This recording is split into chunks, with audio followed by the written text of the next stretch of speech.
कक्षा 6 के लिए अपना प्रथम अध्याय है भोजन, जो अपने एक शरीर को लिए एक अति आवश्यक वस्तु है भोजन। यह कहाँ से आता है, पहला अपना अध्याय है, यह कहाँ से आता है। आप अभी बच्चे लोग हो, आपको ध्यान में नहीं है कि भोजन अपने को कहाँ कहाँ से कैसे प्राप्त होता है और कौन कौन सी वस्तुएं हैं अपने खाने लायक हैं, जो शाकाहारी वस्तुएं हैं, मांसाहारी है, दूध अंडे मछली हैं। अपने कुछ तो भोजन अपने को कुछ पौधों से प्राप्त होता है, जंतुओं से प्राप्त होता है, पादपों से प्राप्त होता है। तो आज अपने चर्चा करेंगे कि यह कहाँ से आता है भोजन। अपना मुख्य जो बिंदु है कि भोजन कहाँ से आता है। तो भोजन हम दिन में मुख्य तौर पे 2 या 3 बार करते हैं। कई बार अपने ज़्यादा कठिन परिश्रम करते हैं तो भूख लगने पर 4 बार भी नाश्ता भी लेते हैं। तो ये सारी चीज़ें, चाय, दूध, दही, रोटी, अनाज, भोजन पदार्थ जितना भी हैं, फल फ्रूट, ये सारे अपने भोजन के रूप में माने जाते हैं। तो जैसे हर रोज़ अपने कुछ न कुछ खाते ही हैं, कि आज आपने क्या खाया, कल आपने क्या खाया था।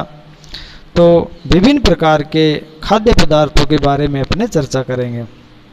तो विद्यालय में अपने दोस्तों में उन खाद्य पदार्थों की जानकारी प्राप्त की है जो पूरे दिन खाते हैं। ये विभिन्न राज्यों में अलग अलग प्रकार के अलग अलग भोजन खाए जाते हैं। तो आप अपने दोस्तों के माध्यम से इसकी जानकारी कर सकते हैं। तो भोजन अलग अलग जगह पर अलग अलग प्रकार का भोजन किया जाता है।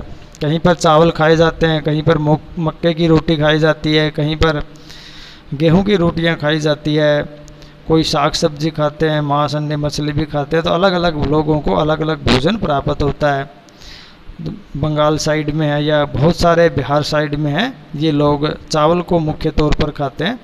तो अलग अलग जगह पर अलग अलग प्रकार के भोजन खाए जाते हैं। हमारे घरों में मुख्य तौर पर है जो हमें आवश्यकता होती है, सब्जी बनाना चाहते हैं तो हमें अलग अलग कई प्रकार की कच्ची सब्जियां, नमक, मसाला, तेल आदि की आवश्यकता होती है। तो हम इसको सूचीबद्ध आज चर्चा करते हैं भी खाद्य व्यंजन, उनकी कच्ची सामग्रियां क्या क्या है। तो रोटी और चपाती बनाने के लिए अपने को आटे और जल की आवश्यकता होती है। रोटी बनाने के लिए, दाल बनाने के लिए अपने को कच्ची दाल, जल, नमक, तेल, घी आदि मसालों की आवश्यकताएं होती है। इसी प्रकार कोई भी व्यंजन पकाते हैं उसके लिए कोई न कोई अपने को कच्ची सामग्री चाहिए है। तो आप अपनी माता जी के पास में बैठ करके जब भोजन पकाते हैं तो इन चीज़ों को आप गहराई से देख सकते हैं। मूंग है, चने हैं, कुछ सूखे बीज लीजिए। तो आपने अपने आसपास के कुछ पौधे भी देखे होंगे, अनजान पौधे भी देखे होंगे। कुछ की पत्तियां कसेली होती है, कुछ की मीठी होती है, कुछ की सुगंधित होती है। तो वैसे हमें हर पत्तियों को खाना नहीं चाहिए।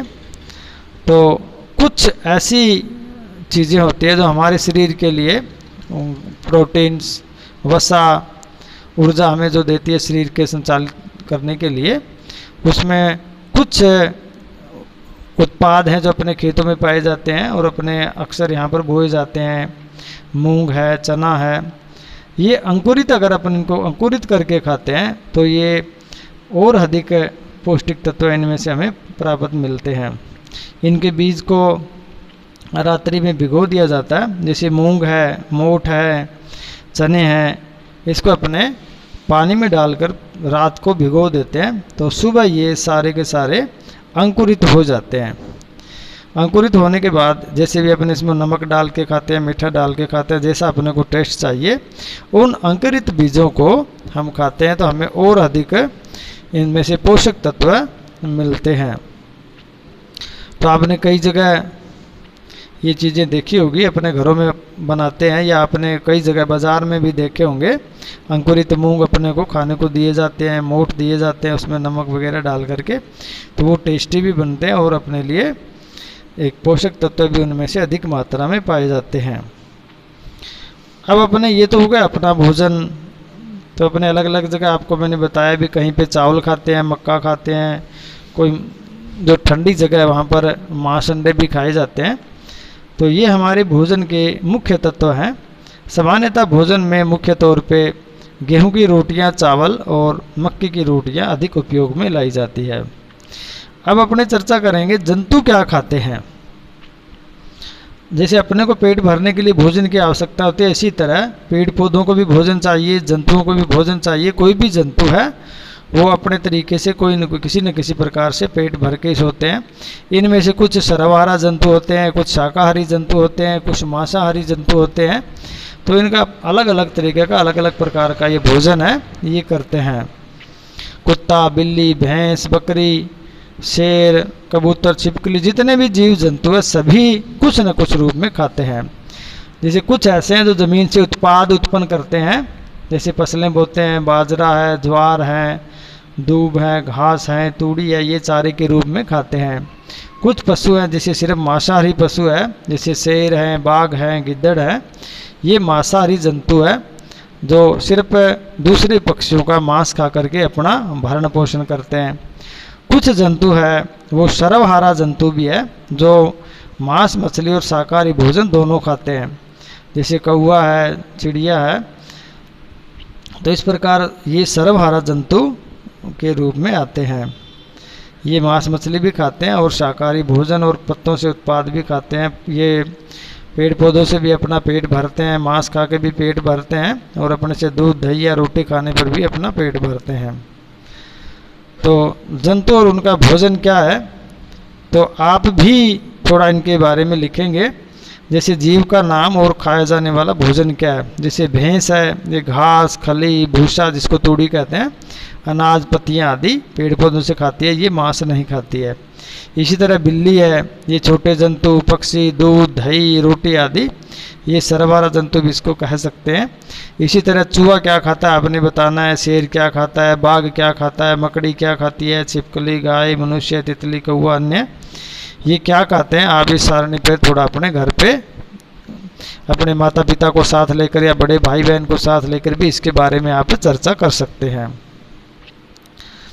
कुछ ऐसे जंतु है जिसने 2 भागों में बांटा, 3 भागों में बांटा गया अपने को, मनुष्य प्रजाति को, जंतुओं को, जीवों को। तो इसमें 3 प्रकार के हैं, शाकाहारी जंतु, मांसाहारी जंतु व सर्वहारी जंतु। तो शाकाहारी जंतु वो होते हैं जो, कुछ जंतु ऐसे हैं जो दूसरे प्राणियों को खाते हैं, इन्हें दूसरे वर्ग में रखा जाता है।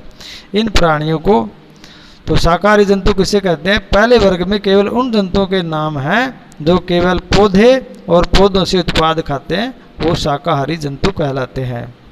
दूसरे प्रकार के वे जंतु होते हैं जो दूसरे प्राणियों को खा करके और अपना पेट भरते हैं, वो सिर्फ मांस ही खाते हैं, जैसे शेर है, बाघ है, गिद्दड़ है, वो मांसाहारी जंतु की श्रेणी में आते हैं।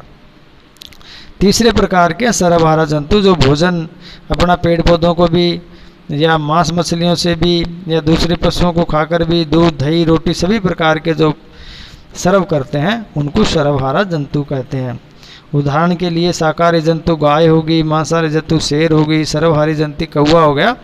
इसी तरह आप भी ये नीचे दिए गए कॉलम में अपने बड़े भाई बहन, माता पिता या अपने दिमाग से आप ये कॉलम भरने का प्रयास करेंगे। तो आज अपने चर्चा किया बच्चों भोजन के बारे में कि जंतु है, पेड़ पौधे हैं, पशु पक्षी हैं, मानव है, उनका भोजन क्या है, ये हमें किन से प्राप्त होता है, इसके बारे में चर्चा की। तो आप अपनी अभ्यास पुस्तिका में पहले ये आप खालिस्तान भरेंगे। नीचे दिए शब्दों में रिक्तस्थान की पूर्ति करनी है। तो इसमें शाकाहारी यानी केवल शाक को अपना भोजन बनाते हैं, पादप यानी पेड़ पौधे, दूध है, गन्ना है और मांस खाने वाले। तो पहला जैसे अपने पता करेंगे, बाघ एक है क्योंकि ये केवल मांस खाता है यानी मांसाहारी है। तो पहले में आ जाएगा बाघ एक मांसाहारी है क्योंकि ये केवल मांस खाता है। दूसरी पंक्ति में दूसरा खालिस्तान देखो, हिरण केवल पादोत्पाद खाता है इसलिए इसको शाकाहारी। तो दूसरे कोष्टक में शाकाहारी आ जाएगा इसलिए इसको शाकाहारी कहते हैं। तोता केवल उत्पाद खाता है तो तोता केवल, तो इसको भी अपने शाकाहारी जंतु कह सकते हैं। और जो हम पीते हैं यानी जो हम दूध पीते हैं वो गाय, भैंस, बकरी आदि से हमें प्राप्त होता है। ये जंतु उत्पाद के लिए इसको नाम से जाना जाता है। हमें चीनी से मिलती है तो गन्ने से हमें चीनी मिलती है। गन्ने से हमें गुड़ है, चीनी है, ये सारे हमें गन्ने से प्राप्त होते हैं। इस तरह से आप ये खाली स्थानों में भरेंगे। अदर जो प्रश्न है, क्या सभी जीवों को एक ही किस्म के भोजन की आवश्यकता होती है? तो आप इस पर आप अपने दिमाग से लिखेंगे भी सभी जीवों को एक जैसे भोजन की आवश्यकता नहीं होती है। मांस खाने वाले मांस खाएंगे, शाक खाने वाले शाक खाएंगे, रोटी खाने वाले रोटी। तो आप अलग अलग प्रकार की इस पर चर्चा करें। तो आपने एक अपनी फेयर पुस्तिका में ये खालिस्तान भरने हैं। इसके अलावा आप ये परिभाषा लिखेंगे कि आपने 3 प्रश्न बनाने हैं। शाकाहारी किसे कहते हैं, मांसाहारी किसे कहते हैं और सर्वहारी जंतु किसे कहते हैं। ये 3 प्रश्न आपने बना करके इनके उत्तर लिखने अपने दिमाग से उदाहरण देते हुए। तो शाकाहारी जंतु किसे कहते हैं? जो शाकाहारी जंतु उसको कहते हैं जो केवल उन जंतुओं को उन शाकाहारी, ध्यान देखो, इनमें 3 वर्गों में विभाजित किएंगे। पहले वर्ग में केवल उन जंतुओं के नाम हैं जो केवल पौधे और पादप खाते हैं, जो केवल पौधे और पादप खाते हैं। प्रश्न आपका ये बनेगा, शाकाहारी जंतु किसे कहते हैं? तो आपका उत्तर यहाँ से प्राप्त होगा कि केवल पौधे और उत्पाद खाने वाले जानवरों पशुओं को हम शाकाहारी या जंतुओं को शाकाहारी जंतु कहते हैं। दूसरा प्रश्न आपने बनाना है, मांसाहारी जंतु किसे कहते हैं? तो इसका उत्तर आपको यहाँ से लिखना है, कुछ जंतु ऐसे हैं जो दूसरे प्राणियों का मांस खाते हैं, उनको हम मांसाहारी जंतु कहते हैं। उदाहरण के लिए आप लिखोगे शेर, बाघ, गिद्दड़, इस प्रकार के कई और नाम भी आप दे सकते हो। तीसरा प्रश्न आपने लिखना है, सर्वहारी जंतु किसे कहते हैं? तो सर्वहारी जंतु का तात्पर्य ये अपना भोजन है वो पौधे और जंतु दोनों से प्राप्त करते हैं। ऐसे में उदाहरण दे सकते हैं कौवे का, बिल्ली का। तो कौवा है वो रोटी खाकर भी अपना पेट भर लेता है, पौधों से उत्पाद से भी अपना पेट भर लेता है और मांस मछली भी खा करके अपना पेट भर लेता है। तो इसी तरह से आप कई अन्य उदाहरण दे करके भी अपना प्रश्न। तो आपने 3 प्रश्न लिखने हैं, शाकाहारी जंतु किसे कहते हैं, मांसाहारी जंतु किसे कहते हैं, सर्वहारी जंतु किसे कहते हैं, और ये खालिस्तान आपने अपनी अभ्यास पुस्तिका में नोट करने हैं। धन्यवाद।